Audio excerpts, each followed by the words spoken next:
ఇది పాత బస్తీ కాదు, ఇదే అసలు సిసలైన హైదరాబాద్. ఈ హైదరాబాద్ అభివృద్ధికి తమ ప్రభుత్వం కట్టుబడి ఉంది. హైదరాబాద్ అభివృద్ధి మా బాధ్యత. ఈ ప్రాంతంలో అవసరమైన అన్ని రకాల అభివృద్ధి కార్యక్రమాలు చేపడతాం. అందుకు స్పష్టమైన హామీ ఇస్తున్నామని ముఖ్యమంత్రి రేవంత్ రెడ్డి చెప్పారు. ఎన్జీబీఎస్ స్టేషన్ నుంచి ఫలక్నుమా వరకు మెట్రో రైలు ప్రాజెక్టు విస్తరణ పనులకు ముఖ్యమంత్రి శుక్రవారం శంకుస్థాపన చేశారు. ఈ సందర్భంగా ఏర్పాటు చేసిన కార్యక్రమంలో మాట్లాడుతూ, హైదరాబాద్ నగర ప్రతిష్టను నిలబెట్టడానికి అవసరమైన అన్ని అభివృద్ధి కార్యక్రమాలతో ముందుకెడతామని చెప్పారు. ఎన్నికలు వచ్చినప్పుడే రాజకీయాలు తప్ప మిగతా సమయంలో అభివృద్ధిపైనే దృష్టి ఉంటుందని స్పష్టం చేశారు.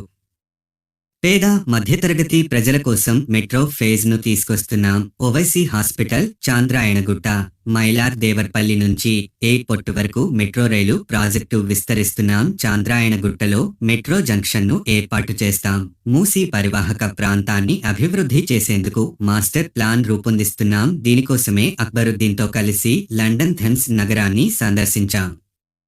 చెంచల్గూడ జైలును తరలించి విద్యార్థుల కోసం పాఠశాల, కళాశాలలు నిర్మిస్తాం.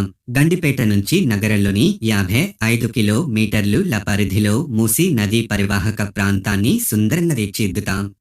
మరింత సమాచారం కోసం తదుపరి వీడియోలో కలుద్దాం. లైక్ చేయండి, షేర్ చేయండి, ఫాలో, కామెంట్, సబ్స్క్రైబ్ చేయండి.